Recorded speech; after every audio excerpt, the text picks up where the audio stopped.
Rampage Pro Wrestling, and an announcement from Dr. Johnny Gayton, the GM for Rampage Pro Wrestling. There's a new sheriff in town, and his name is Thunderbolt Patterson. What a choice by the Doc right there. You know T-Bolt will be able to handle or take care of business the way Doc said. But right now, television title on the line. Frankie Valentine coming out of that big victory over his father, Doug Summers. First match defending the title since then, and he's got a heck of an opponent here in Chip Day. Interesting to note that Jimmy Rave is absent from ringside after what we just viewed. This man is in a place I've never seen him go off the deep end this far. Well, very much so. A little concern on the part of the Jimmy Rave approved team. In fact, about that, they now, I guess, are the unofficial, or I guess in their case, the official multi-person champions of Rampage Pro Wrestling. And speaking of champions, here comes the NWA RPW TV champion, Frankie Valentine. And after Oktoberfest, hopefully he's settled the issues with his father, pretty well Doug Summers for now anyway. And now maybe he can focus on being a defending champion. Interesting, Bill Behrens, to note, Chip Day is the challenger. Usually we see Chip Day in a group. Seeing him as a solo, we haven't seen him in a long time, and I wonder how they chose who would get this title shot. Well, quite honestly, my feeling is any of the Jimmy Rave approved athletes at any time could be a champion in Rampage Pro Wrestling. They are simply that good. It's the reason they're so good as a team. You may not like Jimmy Rave. In fact, you may wonder about his sanity at this point. But one thing for sure, the athletes he's chosen, regardless of his methods, are exceptional athletes. Chip Day, no exception to that. Known primarily for his strikes, for his kicking, gives him his diversity within the team. Frankie Valentine, of course, known for having a ton of heart. Remember, Chip Day's moniker is do or die. Hip lock takedown that time by the champion, Frankie Valentine, into a side headlock. Great wrestling action here. We invite the fans to join us again live at Johnny G's Fun Center on Sunday afternoon. That's next week. Tomorrow, if you're watching Saturday, that's November 20th at 2 p.m. What an amazing show that one's going to be. They're all amazing shows, fans.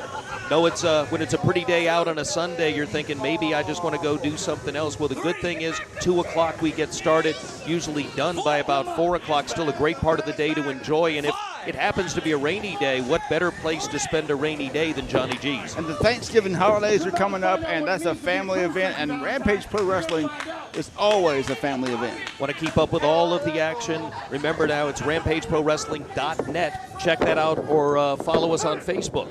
Good go behind now by Valentine as those arms reached around the waistband. An escape leg trip takedown, drops over, floats now over into a front chancery. Applying the pressure. You speak about the poking on Facebook. We want you to join us on Facebook because we have a contest going on, because you can win a 3D TV if you go online and like Rampage Pro Wrestling, Dr. Johnny Gayton's Eyesight Associates, as well as Johnny G's Fun Center. Like those three things, and you could be registered right away for a 3D TV. Can you imagine seeing someone like Charlie Cash in 3D? It's an awful lot of screen being filled up there. That's for darn sure. In your living room. Yes. Well, right now, though, pretty much a standoff here. Frankie Valentine so far having the advantage. Side headlock there as Day backs him back into the ropes, throws him in. Off goes Valentine. Shoulder block takes him down, up and over.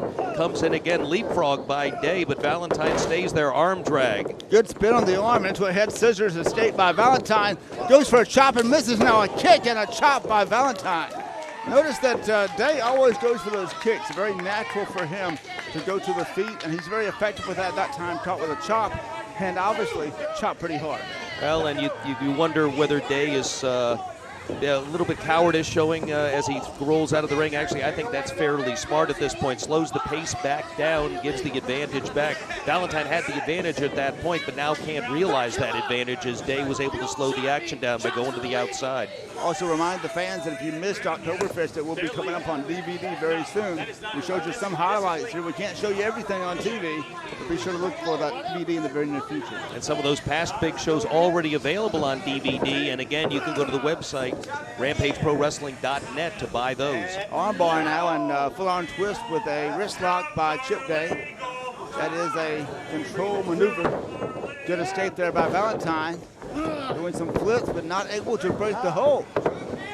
Day showing that he's, well, not necessarily the technician of the team, certainly very competent in the standard hold-to-hold wrestling of professional wrestling, the catch-a-catch-can nature of professional wrestling. Into the ropes again goes Day, thrown off. Shoulder block, no advantage for anyone, but there's an advantage right there. Stiff kicks to the back, takes down Frankie Valentine. It's interesting if you analyze the Jimmy Rave approved group, they all are outstanding wrestlers on their own, individually, as well as Jimmy Rave, so they are a strong challenge for anybody. Very much so. Frankie Valentine takes him down, goes to the outside, comes back in, senton maneuver right there. Rolling to the outside is Day at this point, trying to get away again. But he's still in a position where Valentine go after him, and now they're on the apron. Here's that chop, and now a kick exchange and a chop. It's chop versus kick right now with Chip Day on that apron. Not much room there to move around, and a series of chops. Chip Day spins out and kicks him up, and he lands on that hard edge of the apron. And we've talked about that before. No give there. That's where all the bracing is, where the metal is that brings the ring together. There's no give. Might be in the middle of the ring, but not on that ring apron. And now taking advantage of this opportunity, now pulling him over and kicking him again to the back of the head. Just punted him right there. It looks like he's setting him up, and yes, again, a boot right to the head. And you know, the head is a very delicate part of the body and controls the rest of the body. In fact, a large incidence of concussion in professional wrestling lately. We've been wondering, in fact, as we talk about some of the matches from the Oktoberfest, the condition of Doug Summers after that match. We'll remember that corner turnbuckle pad was taken off and ended up causing the victory for Frankie Valentine when Doug Summers' head was smashed into it, busting it wide open. We've not seen Doug Summers since. Have to wonder whether the impact of that blow has caused him a little bit of an issue. That's for sure, and remember now, Doug Summers is the one who removed the turnbuckle, so he actually got some of his own payback for that. And now it's Chip Day continuing to put the boots to the back of the head of Frankie Valentine. Valentine trying to pull himself up by those knee pads. Now firing away with the right hand to the midsection, and another. And a forearm, below right forearm now by Chip Day, sends Frankie Valentine reeling to the turnbuckle. Day was making a mistake just taunting him like that. Frankie Valentine's not a guy that you want to give any time to breathe.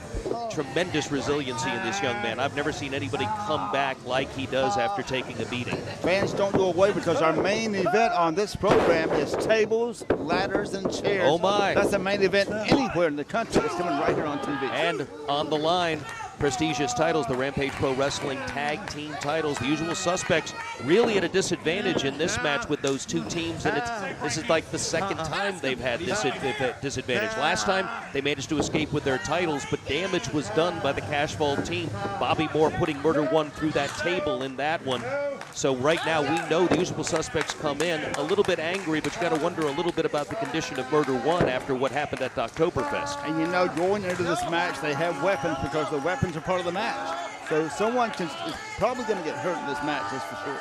And who knows, we may see a title change hands. We'll know very soon. That is our main event. But right now, it's the television title on the line. As we talk about titles, not that long from now, December, that second show in December, final show of the year, in fact, we're going to see the return of the NWA World Heavyweight Champion, Scrap Iron Adam Pearce. And who will he be facing? Because we know right now the NWA RPW Heavyweight Champion is the untouchable Jeremy Vane. That would be a natural choice, but will Jeremy Vane still be the champion in December? But you got to wonder, would Frankie Valentine be a choice as television champion? Any of the champions in Rampage Pro Wrestling could be an option. But just think of all the great matchups we could have. Imagine if Jimmy Rave got that opportunity. What a match that would be. Imagine if Kyle Mathews got that opportunity. Any of the Jimmy Rave approved athletes. Tremendous matchups all throughout. What if Michael Judas, one of the new entries, got that opportunity? We saw what that has done to Jeremy Vane mentally, just seeing Michael Judas around, and now hearing his music when he's not here. He doesn't know what's behind him, what's in front of him. He's really worried right now. When you never know when Michael Judas is going to return. He is only sort of a part-time member of the Rampage roster, really a man that has his own agenda and sets his own schedule, but he could arrive back at any time. Now on the ropes, has that leg draped over and choking Valentine. On the ropes, referee Dustin Robinson doing a great job pulling for a break, but the damage is done and Valentine is on the canvas. He could be in trouble here because his title is on the line. was we talk about that show on December 17th as the final show of the year. In fact, we're not going to be returning until the middle of January. We're going to have Christmas off, we're going to have New Year's off. Week after that, come back here on the 15th of January will be our next show back. So fans, a little bit of break from professional wrestling at Johnny G's, but we're going to come back with a lot of fire in January. So we're going to want you to make your plans to be back here on the 15th after that Christmas break. Clothesline, double forearms, followed by another inside clothesline. out, he takes him cover right here. This could be it, Ben. Lateral press, hook the leg, not enough. Almost at him. Where does Frankie Valentine get this fire from, this determination? It comes from his heart. When you think the man is down, he is not. He's not out until it's all over. He'll be the champion. Someone's going to have to beat this man in the ring. Right there has him. And that's what always was a mystery to me about what Doug Summers was saying, that he was missing something, that it wasn't there. I don't see that at all. Frankie Valentine's not only not missing anything, he was able to defeat Jeremy Vane and become television champion and has hung on to that title and defeated Doug Summers. So hopefully at this point he's proven, if nothing else, I know he's proven to us, but whether he's proven to Doug Summers, he is one heck of a fighter in that ring. Shoots him off. Chip Day puts the brakes on. Now caught him with that belly-to-back suplex. Dropped him right on his head right there. Did you see that? And again, the head taking the brunt of the damage. We've seen that all throughout this match with Frankie Valentine. And now Chip Day set and ready for him. And this is the dangerous man here moving in for the kill. He flies across, big forearm into the face right there, reverse spin kick right there, catches him right in the chest, and now kicks him right in the face. Down goes Valentine. And there the champion now is reeling on that bottom turnbuckle.